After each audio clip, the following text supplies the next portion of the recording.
അപ്പം ഇടുക്കിയിലെ സ്ഥിതിയാണെങ്കിൽ ഇടുക്കിയിൽ കണക്കുകൂട്ടലുകൾ പിഴച്ച് ഇടതുപക്ഷം 7 നിയോജക മണ്ഡലങ്ങളിൽ 6 അഞ്ചക്ക ഭൂരിപക്ഷം നിലനിർത്തി ഡീൻ കുര്യാക്കോസ്.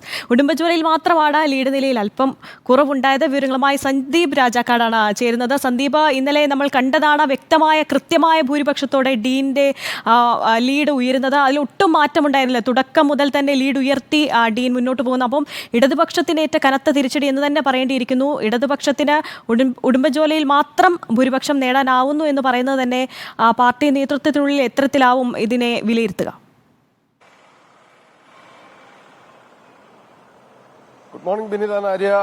ഉടുമ്പൻചോലയിലും ഇടതുപക്ഷത്തിന് ഭൂരിപക്ഷം നേടാൻ കഴിഞ്ഞു എന്ന് പറയാൻ കഴിയില്ല. കാരണം അവിടെ 5 അക്ക ഭൂരിപക്ഷത്തിലേക്ക് ഇല്ലെങ്കിൽ ലീഡ് നില ഉയർത്തുവാൻ വേണ്ടി ഡീൻ കുര്യാക്കോസിന് കഴിഞ്ഞിട്ടില്ല എന്നുള്ളത് മാത്രമേ ഉള്ളൂ. 6000 വോട്ടിന്റെ ലീഡ് അവിടെയും ഡീൻ തുടരുന്ന ഒരേ ഒരു ഘട്ടത്തിൽ മാത്രമാണ് ജോയിസ് ജോർജ് ലീഡ് നില ഉടുമ്പൻചോലയിൽ ഉയർത്തിയിട്ടുള്ളത്. അതിനുശേഷം ഒരിടത്തും ഈ 7 നിയോജക മണ്ഡലങ്ങളിൽ ഒരിടത്തും ലീഡ് നില ഉയർത്തുവാൻ കഴിഞ്ഞിട്ടില്ല എന്ന് മാത്രമല്ല, ആദ്യഘട്ടം മുതൽ ഒരു തവണ പോലും മുന്നിലേക്ക് എത്തുവാനോ ഒപ്പം എത്തുവാനോ കഴിയാത്ത തരത്തിലുള്ള ലീഡ് നിലയായിരുന്നു ഡീൻ കുര്യാക്കോസ് കാത്തുസൂക്ഷിച്ചിരുന്നത് എന്നുള്ളതും ഏറ്റവും പ്രധാനപ്പെട്ട കാര്യമാണ്. ഇതിൽ നമ്മൾ മനസ്സിലാക്കേണ്ട ഒരു കാര്യം, ഈ തെരഞ്ഞെടുപ്പിൽ ഇടതുപക്ഷത്തിനുണ്ടായിരുന്ന വലിയ കണക്കുകൂട്ടലുകൾ ഇത്തവണ എന്തു വില കൊടുത്തും മണ്ഡലം തിരിച്ചു പിടിക്കുക എന്ന ലക്ഷ്യത്തോടു കൂടി ഇറങ്ങുമ്പോൾ അവർ ചില രാഷ്ട്രീയ കരുനീക്കങ്ങൾ നടത്തിയിരുന്നു. അതിൽ ഏറ്റവും പ്രധാനപ്പെട്ടതായിരുന്നു ഈ തമിഴ് വോട്ടർമാരുടെ വോട്ട് പൂർണ്ണമായും ഉറപ്പിക്കുന്നതിന് വേണ്ടിയിട്ടുള്ള DMK, AIADMK പോലുള്ള തമിഴ് സംഘടനകളുടെ പിന്തുണ ആദ്യഘട്ടത്തിൽ തന്നെ എടുത്തത്. ഇന്ത്യ മുന്നണിയുടെ ഭാഗമായി നിൽക്കുമ്പോഴും അവർ പിന്തുണ ഇടുക്കിയിൽ നൽകിയത് ഇടതുപക്ഷത്തിനായിരുന്നു. മറ്റൊരു പ്രധാന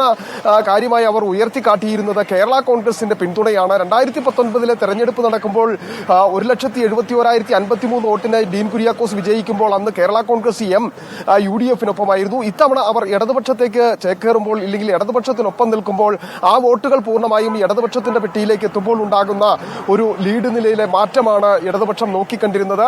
എന്നാൽ അതും പ്രതിഫലിക്കപ്പെട്ടില്ല എന്ന് വേണം പറയാൻ. കേരള കോൺഗ്രസിന് ഏറെ സ്വാധീനമുണ്ടായിരുന്ന ഇടുക്കി നിയോജക മണ്ഡലം, റോഷി അഗസ്റ്റിൻ മന്ത്രിയുടെ മണ്ഡലം കൂടിയായ അവിടെ പോലും 20,000-ന് അടുത്ത് 15,000-ന് അധികമായിട്ടുള്ള വോട്ട് ഈ ഡീൻ കുര്യാക്കോസിലേക്ക് എത്തിയിട്ടുണ്ട് എന്നുള്ളതാണ്. ഡീൻ കുര്യാക്കോസ് പറഞ്ഞ ഒരു പ്രധാനപ്പെട്ട കാര്യം വരും ദിവസങ്ങളിൽ ചർച്ചയാകുമെന്നൊരു സംശയമില്ല. കാരണം കേരള കോൺഗ്രസിന്റെ വോട്ടുകൾ പലതും UDF-ന്റെ പെട്ടിയിൽ വീണിട്ടുണ്ട് എന്നുള്ള ഒരു കാര്യമാണ് പറഞ്ഞിരിക്കുന്നത്. മറ്റൊരു പ്രധാനപ്പെട്ട കാര്യം, ലീഡ് നില കുറഞ്ഞതുമായി ബന്ധപ്പെട്ടായിരുന്നു ഇടതുപക്ഷം പറഞ്ഞിരുന്നത്. അത് ഇടതുപക്ഷ ജനാധിപത്യ മുന്നണിക്ക് അനുകൂലമായി മാറുന്ന ഒരു സാഹചര്യം ഒരുക്കുമെന്നായിരുന്നു വിലയിരുത്തലുണ്ടായിരുന്നത്. എന്നാൽ അതും ഈ തെരഞ്ഞെടുപ്പിൽ പ്രതിഫലിക്കപ്പെട്ടിട്ടില്ല. മാത്രവുമല്ല, ഏതാണ്ട് 40,000-ഓളം വരുന്ന വോട്ടിന്റെ കുറവ് ഇത്തവണ ഉണ്ടായിട്ടുണ്ട്. ഈ കേരള കോൺഗ്രസ് അടക്കം ഒപ്പം എത്തിയതിനു ശേഷമാണ് എന്നുള്ളത് വളരെ ഗൗരവത്തോടു കൂടി കാണേണ്ട ഒരു കാര്യമാണ്. ഇടതുപക്ഷത്ത് CPI-യേക്കാൾ കൂടുതൽ പരിഗണന കേരള കോൺഗ്രസിന് നൽകുന്നു എന്നതടക്കമുള്ള ആരോപണങ്ങൾ നിലനിൽക്കുന്നു. അതിന്റെ പശ്ചാത്തലത്തിൽ കേരള കോൺഗ്രസിന് സ്വാധീനമുണ്ട് എന്ന് പറയപ്പെടുന്ന പ്രദേശങ്ങളിൽ പോലും കനത്ത തിരിച്ചടി ഏറ്റുവാങ്ങേണ്ടി വരുന്ന ഒരു സാഹചര്യം ഇടതുപക്ഷത്തിനുള്ളിൽ തന്നെ ചർച്ചയാകുമെന്നതിന് സംശയമില്ല. എന്തായിരുന്നാലും കണക്കുകൂട്ടലുകളെല്ലാം തന്നെ പാളിയിട്ടുണ്ട് എന്ന് മാത്രമല്ല, പാർട്ടി വോട്ടുകൾ കൂടി ചോർന്നിട്ടുണ്ട് എന്ന് വിലയിരുത്തപ്പെടേണ്ടി വരും ഈ ഘട്ടത്തിൽ എന്നുമാണ് നമുക്ക് മനസ്സിലാക്കാനുള്ളത്. കാരണം കേരള കോൺഗ്രസിന്റെ വോട്ടുകൾ കാണുന്നില്ല, ഒപ്പം തന്നെ ഇടതുപക്ഷത്തിന്റെ എല്ലാ വോട്ടുകളും പോൾ ചെയ്തു എന്ന് തറപ്പിച്ചു പറയുന്ന ബൂത്ത് ലെവൽ കമ്മിറ്റികൾ എടുത്ത് ഒരു അവലോകനം നടത്തിയ CPM അങ്ങനെയായിരുന്നു വിലയിരുത്തിയിരുന്നത്. അതുകൊണ്ട് തന്നെ വിജയത്തിലേക്ക് എത്തുമെന്ന പ്രതീക്ഷയായിരുന്നു. പക്ഷേ പാർട്ടി വോട്ടുകളുടെ കണക്കുകൾ എടുക്കുമ്പോൾ പോലും അതൊന്നും ടാലിയാകാത്ത ഒരു സാഹചര്യം ഇടുക്കിയിൽ നിലനിൽക്കുന്നുണ്ട്.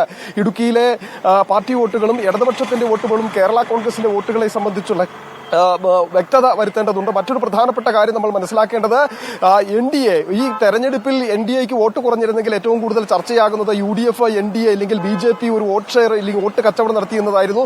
ഇവിടെ അതിന് പ്രസക്തിയില്ലാത്ത സാഹചര്യമാണ്. കാരണം 2019 70,000-ലധികം വരുന്ന വോട്ടായിരുന്നു ബിജു കൃഷ്ണൻ നേടിയിരുന്നതെങ്കിൽ ഇത്തവണ സംഗീത വിശ്വനാഥൻ അത് 90,000-ലധികം 91,000-ഓളം വോട്ടുകളിലേക്ക് എത്തിക്കുകയും ചെയ്തു. അവർ പടിപടിയായി വോട്ട് ഷെയർ പതുക്കെ വർദ്ധിപ്പിക്കുന്ന ഒരു സാഹചര്യത്തിലേക്ക് എത്തി. അപ്പം ന്യായീകരണത്തിലേക്ക് പോകാൻ കഴിയാതെ കൃത്യമായ വിലയിരുത്തലുകൾ നടത്തി പാളിച്ചകൾ പരിശോധിക്കുക എന്നത് മാത്രമായിരിക്കും ഇടതുപക്ഷത്തിന്റെ ഭാഗത്തു നിന്നുണ്ടാകാൻ പോകുന്ന ഒരു കാര്യം. അത് ഇന്നലെ CPIM സംസ്ഥാന സെക്രട്ടേറിയറ്റ് അംഗം KK ജയചന്ദ്രൻ തുറന്നു പറയുകയും ചെയ്തിരിക്കുന്നു. പരാജയം ഞങ്ങൾ സമ്മതിക്കുകയാണ്, അതിനെ സംബന്ധിച്ച് വിശദമായ ഒരു പരിശോധന നടത്തി മുൻപോട്ട് ആ കാര്യങ്ങൾ തിരുത്തി മുമ്പോട്ട് പോകും എന്നുള്ളതാണ്. എന്തായിരുന്നാലും കണക്കുകൂട്ടലുകൾ അപ്പാടെ പിഴച്ചിരിക്കുന്ന ഒരു തെരഞ്ഞെടുപ്പായി മാറിയിരിക്കുന്നു. കൊണ്ടുവന്ന ആരോപണങ്ങളെ നിലനിർത്തുവാൻ കഴിഞ്ഞില്ല, ഒപ്പം നിർത്തിയവരുടെ പിന്തുണകൾ പൂർണ്ണമായി ഉറപ്പിക്കുവാൻ പിടിച്ചെടുക്കാൻ കഴിഞ്ഞില്ല എന്നതടക്കമുള്ള കാര്യങ്ങൾ ഇടുക്കി ജില്ലയിൽ നിലനിൽക്കുകയാണ്. അതോടൊപ്പം തന്നെയാണ് ഇനി ഉയർന്നു വരാൻ പോകുന്ന ചില ആക്ഷേപങ്ങളും ആരോപണങ്ങളും അത് ഈ വോട്ടിന്റെ കണക്കുമായി ബന്ധപ്പെട്ടായിരിക്കും. പ്രത്യേകിച്ച് മുന്നണിക്കുള്ളിലെ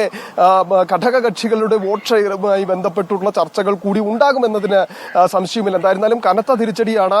1,33,727 വോട്ടിന്റെ ഭൂരിപക്ഷമാണ് ഡീൻ കുര്യാക്കോസിന് ഉണ്ടായത്. ഡീൻ കുര്യാക്കോസിന് അതുമായി തട്ടിച്ചു നോക്കുമ്പോൾ ഏതാണ്ട് 30,000-ലധികം വരുന്ന വോട്ടിന്റെ കുറവ് 2019 അപേക്ഷിച്ചുണ്ടായിട്ടുണ്ടെങ്കിൽ പോലും അതിൽ UDF പറയുന്ന ഒരു ന്യായീകരണം വോട്ട് ശതമാനം വ്യക്തമാണ്. സന്ദീപ് രാജക്കാരാണ് വിവരങ്ങൾ നൽകിയത്.